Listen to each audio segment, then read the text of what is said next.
Hello there, you wonderful person. I am Gamers Mason. It is a Saturday night. It's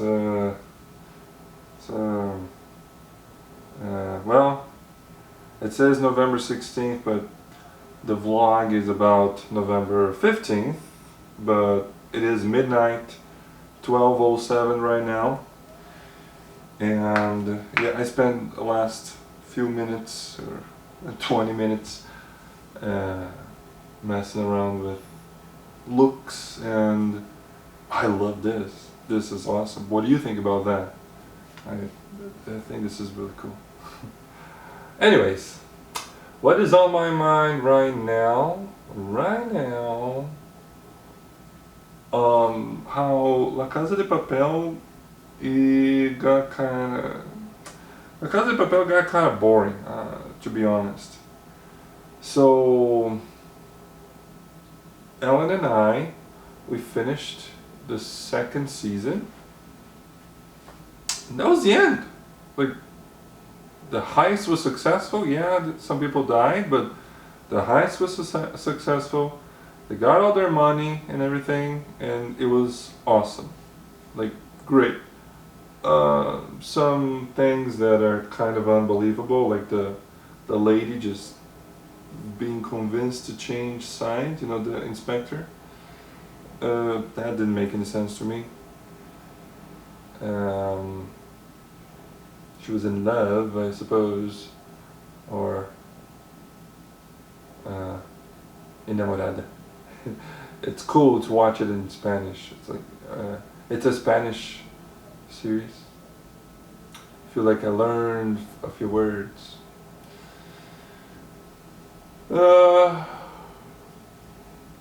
Kind of sleepy. Yeah, we finished it, but then there's like 2 more seasons, and then they started with a story where one of them got kidnapped and it's being tortured, so now they're gonna rob another bank because of that. I don't know, man. I don't know. Like, a coworker said that it's a great series and it only gets better and better and better with each season. I don't agree. I see it as they ended with the second season. They made a huge amount of money with it, and they wanted to make more. Like, the Suits probably got in there and demanded more seasons, even though the story was already finished. So that's what it feels to me, and I don't know if we're gonna get back to watching it. Like, we were watching it this evening, and we stopped. Like, we were not tired, we were not ready to go to bed, but we stopped and decided to watch something else. So it lost us. And then I suggested for us to watch Chernobyl. I watched that short series. It's really good. I watched it a couple of times, but it's HBO. It's not Netflix. I mean, we're watching stuff on Netflix, and we don't got no HBO no more because it's expensive. Man, this looks good, right? I love how this looks. Anyways, alright, so let's recap. Last time I updated you last night, yeah. I think I recorded an episode of Silent Hill 2. And then this morning as well. This morning I recorded like 4 episodes. So it was very productive. I got through the prison and into the labyrinth, did all of it, all the labyrinth, and out of it, all the craziness, Eddie, boat, hotel. That's where I am. But I gotta talk about something about that game. I got really disgusted by a part of the game. Now, this is not me saying that the game is bad and that was a mistake. No, I don't think so. It was just too heavy for me. And so let me give you some context. In this, so if you don't know Silent Hill 2, the premise is like there's this town that calls on people with darkness in their hearts, and when they get there, the town and the spirit, the power, the spirits of the town, the power of the town brings that darkness into reality, and it's manifested in the environment and you know, monsters and environment and everything. So like the main character is James Sunderland, and there's all these enemies that kind of look kind of sexual. I don't agree with that. They went too far with that in the remake. It was much subtler in the original, and I prefer subtlety rather than in your face.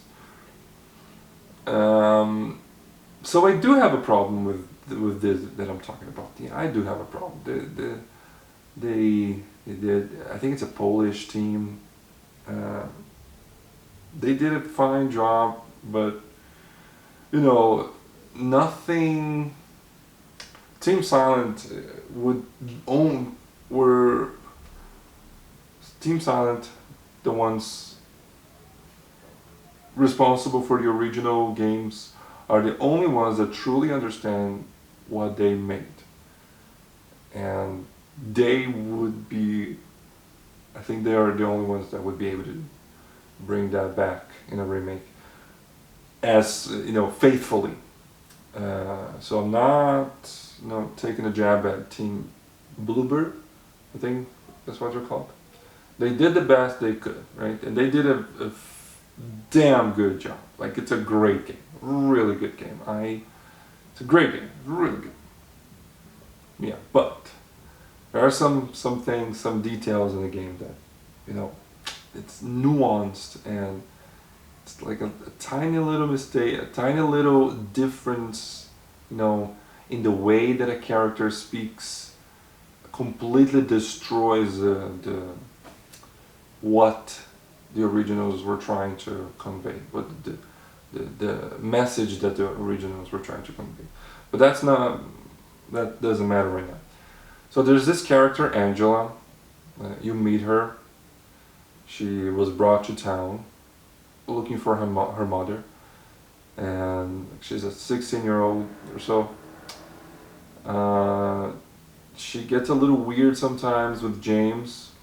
When he approaches her, she goes a little. So you sense a little tension. As the story progresses, you find out that we're supposed to put you and two together, but her father abused her all her life, and then up until the moment where she had enough, and she stabbed him to death.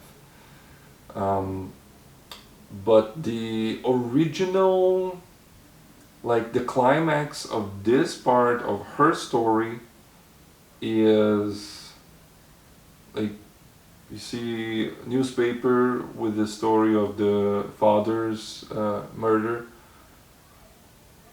and then you get into a room and there's this monster, which the name of the monster is Abstract Daddy.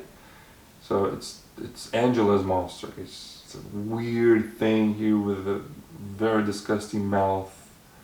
So, like, imagine what somebody who's been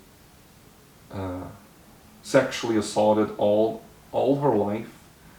Like, imagine what the person that did that to her looks like. A monster, of course. And so that's what it is. And there's this creepy room with some very suggestive imagery. There's some holes, and then there's some movement in those holes that reminds you of, the act. But it's subtle. All of this is happening as you're fighting the boss, as you're fighting this monster, and no attention is brought to it. So, it's like, if you think about it, it's whoa, but it's easy for you to just. Now the remake, they made this part of the game a lot longer, like the fight and all of this with Angela, much longer, 10, 15, 20 minutes, I don't know, something like that.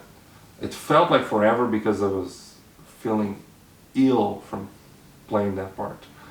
It's just so much more in your face, the imagery of ripped flesh as a result of sexual assault, internal. It's just way chew in your face, man. Chew in your face. It's like, I understand what they're trying to convey, and maybe people nowadays, like, it's just, people need to be shown, like, in their face because they wouldn't understand the subtlety. I don't believe that, honestly. I'm trying to be the devil's advocate here, but I don't believe that. I think subtlety is much better. So that was rough. Like, I kind of wanted to stop playing at that point, but it's a great game. It's a great game. So that part, there was a part in the prison where you just had to run away from monsters, and that felt completely out of place. But these two are the only parts that made me a little about the game. Overall, great. Having a great experience. So just got to the hotel after that first interaction with Laura in the piano and the ladder, and I imagine that the hotel is going to be absolutely huge. So excited about that, having a good time. I imagine that I might finish the game tomorrow. I probably will, because I'll have the whole morning. Yeah. So that's that. That's Silent Hill. And then we went to my cousin's, not her house. It's a club place. Okay, are we still recording here? For lunch, and it was awesome, man. Like, when we got there, it was like there was almost nobody there, but and then too many people, a lot of people that we don't know. And in the past I've had a lot more trouble with this. Today I feel okay, especially with Alan by my side. So that I was no problem at all. Like, I felt a little anxious, but no problem at all. And there was beer, so I just started drinking beer when I arrived there. That helps. And then you know what alcohol does to you, right? Like, you don't care about this kind of stuff anymore. Yeah, and it was a great time. I took a bunch of pictures. A lot of the family was there. I think it was the very first time where Alan was there, and with all my family, like the majority of my family, and all the good attention that we were having because she's pregnant, and then I was watching just her interacting with my family members, and her smiling and laughing, and I had such a great moment. It's just, life is good, man. Life is so good. Yeah. I'm very in love, you know, and very grateful to have found Ellen and to be able to call Ellen my. I call her my wife, my companion for life. It's, yeah, I'm very thankful. It's amazing. Yeah, it was good food. There was good food. I heard some stories as well that were kind of heavy. I don't think I'm gonna share them, but it's like family members and, you know, pregnancies and miscarriages and abortions and everything. Abortion is only when you want to do it, because if that's the case, that abortion is not the right word. It's just miscarriage, right? When it just, something happens and unfortunately either the pregnancy has to be terminated or it just terminates itself. Right. So yeah, it's kind of heavy, but overall great time. We had a great time. And then we got back home. We went straight to bed because, you know, I had drunk, so I actually have a little bit of a headache now, which is understandable. Took a nap. It was nice. And when I woke up, we had some good time together, if you know what I mean. I don't know if I should share this kind of stuff, but I don't know, it's a part of my day that I'm really happy about, so I gotta share. Yeah. I hope it's subtle enough for me to share it the way that I am doing it. It's not now that I'm saying all this extra stuff, but let's just move on then. Yeah, and then we watched La Casa de Papel. We watched a few episodes, we got bored, and then we started to watch some stand-up comedy, Afonso Padilha. And now I'm here, and then I was messing around with the camera, trying to do something interesting. I think I was able to do something. This is something very interesting. I enjoyed this. Expect more shots like this in the future, because I love this. I just see the preview. I don't see the video, of course. Very tiny over here in my cell phone. I'm only going to be able to see it later, but very happy with what I see so far. And yeah, I think that's pretty much all that I wanted to talk about. Plans. Right now I'm just gonna, you know, get some water, brush my teeth, go to bed, fall asleep. Tomorrow morning I might finish Silent Hill. Yeah. And then the rest of the day there's no plans whatsoever. I don't know. I have no idea. Let's see. Let's see what happens. Oh yeah, Ellen has to take the test, unfortunately. So there's that. We won't be able to spend the afternoon together. So yeah, I don't know. I'll probably do something in the house. Wash the dishes. Play some more. I washed the bathroom yesterday, so everything is good there now. So yeah, that's it.